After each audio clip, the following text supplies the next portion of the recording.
Em nome do Pai, do Filho e do Espírito Santo. Amém. Pela sua dolorosa paixão, tende misericórdia de nós e do mundo inteiro. Dileto e amado ouvinte aqui da nossa Diocese de Formosa, o ouvinte também que nos dá a alegria de rezarmos conosco de outras localidades. Dando sequência às nossas meditações do livro A Força do Silêncio, hoje na página 186, no número 303.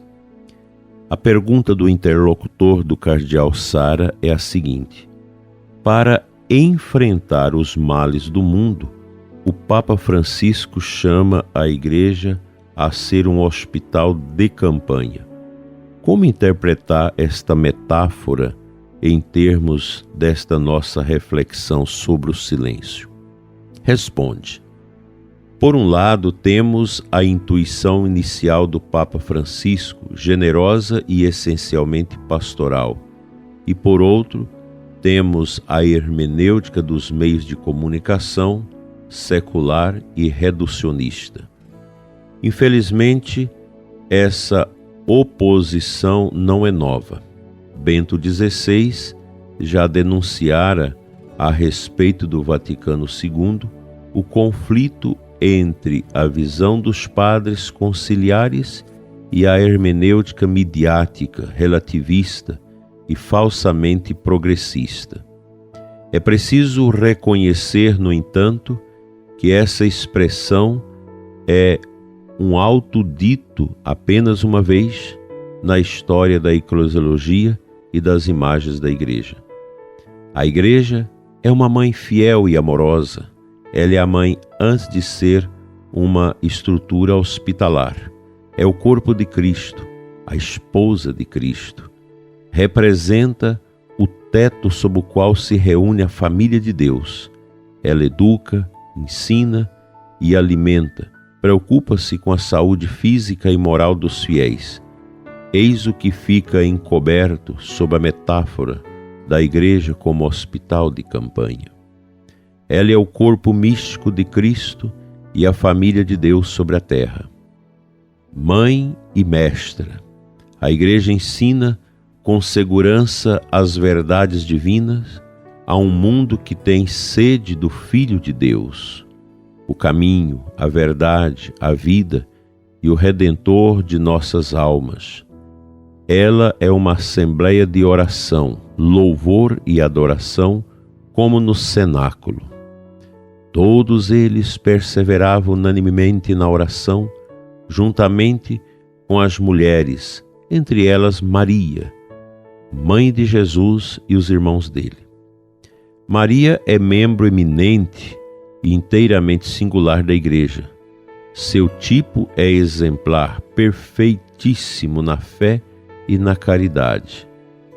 Enfim, ela é a mãe dos sacerdotes, chamados a continuar a obra de Cristo para a salvação das almas. Essa obra consiste essencialmente em santificar-se e santificar o povo de Deus, em orar intensamente e sem cessar para trazer os homens de volta para Deus e viver plena e cotidianamente nele, na Eucaristia. Não podemos viver sem Eucaristia, nem dar a Deus o primeiro lugar de nossas vidas e atividades. Ao silêncio da indiferença, os sacerdotes e os fiéis devem responder com o silêncio da oração.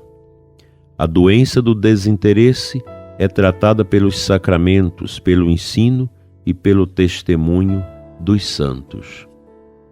A missão social é fundamental, mas a salvação das almas é mais importante que qualquer outra ação.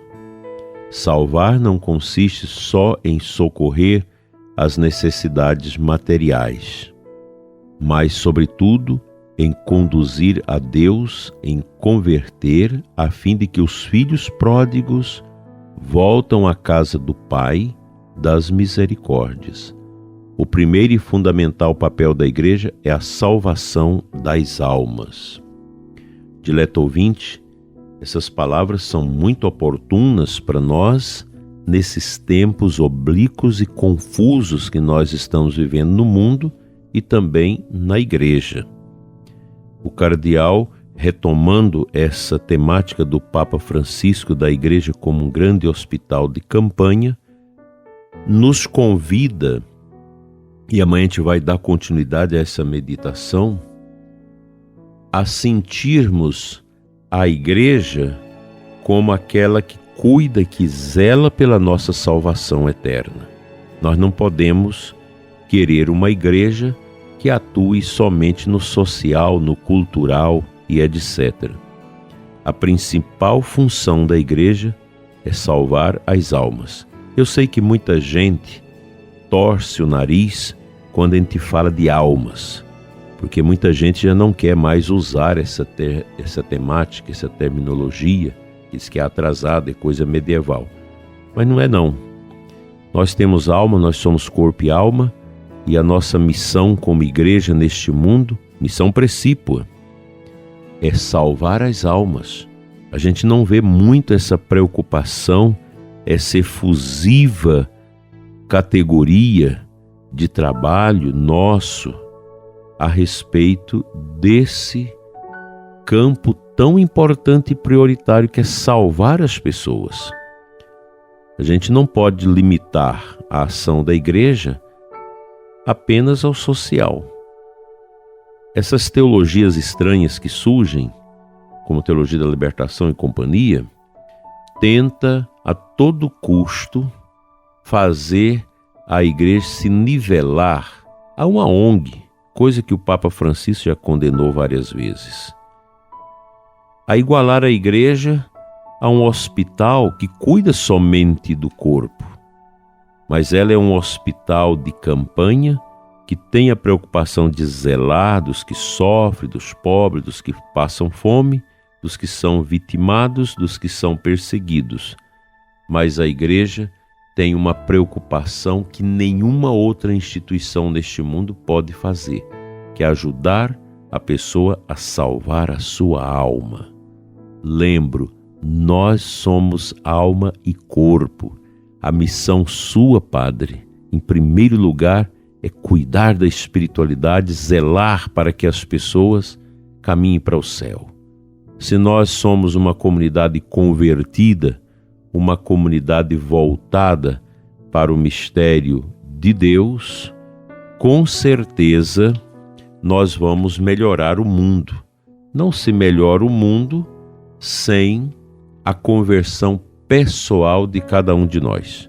Isso está muito claro naquela exortação pós-sinodal do Papa João Paulo II, reconciliação e penitência, ou reconciliatio et penitência.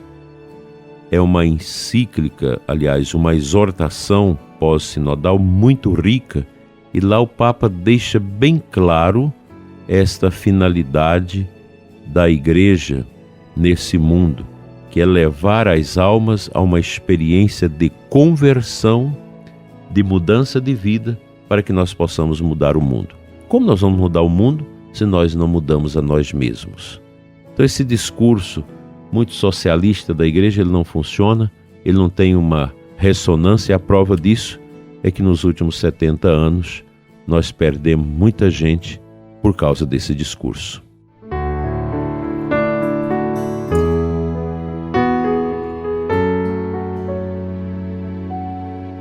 A antífona de entrada da Santa Missa de hoje nos traz Apocalipse 5, 9 e 10. Vós nos resgatastes, Senhor, pelo vosso sangue, de todas as raças, línguas, povos e nações, e fizestes de nós um reino e sacerdotes para o nosso Deus. Aleluia. Que palavra bonita! Aqui está realmente esta finalidade do Filho de Deus neste mundo, que foi resgatar a humanidade decaída, a humanidade empobrecida por causa do pecado, entorpecida por causa da desobediência a Deus. O que vemos neste mundo de hoje, senão esse movimento crescente de virar as costas para Deus? como se Ele não tivesse nada a ver com a nossa vida. Quanta ingratidão dessa humanidade podre, dessa mídia podre, de tanta gente que, empobrecida pelas teorias ateias, miseráveis. Quanta tristeza! Às vezes a gente olha essa solidão do mundo, um mundo sem Deus, um mundo calcado no ódio, no prazer, na sede pelo poder, na sede da dominação dos outros. Que coisa! Onde nós vamos parar? Deus haverá de dar um sinal a esta humanidade empobrecida pelo secularismo, pelo relativismo, pelo comunismo, por tantas outras misérias, consumismo e etc., que tira Deus do centro da nossa vida e coloca nós mesmos. Mas o ser humano é frágil. Maldito o homem que confia no outro homem, diz a Bíblia. O ser humano não pode ser a referência absoluta do sentido da nossa vida. Nós temos os santos, os homens e mulheres que deram para nós testemunhos bonitos, mas eles estão para Cristo. Os santos não querem ninguém de nós para eles, mas para Jesus. E é esse centro que nós precisamos colocar definitivamente na nossa vida. Eu decido por Cristo, Cristo é o Senhor da minha vida, e não importa se você é juiz, desembargador, médico, empresário, funcionário público, não importa se você é preto, branco, idoso, criança, jovem, todos nós que aderimos à fé cristã, que aderimos a Cristo, devemos tê-lo na nossa vida como centro irradiador de tudo, porque somente Ele pode nos salvar.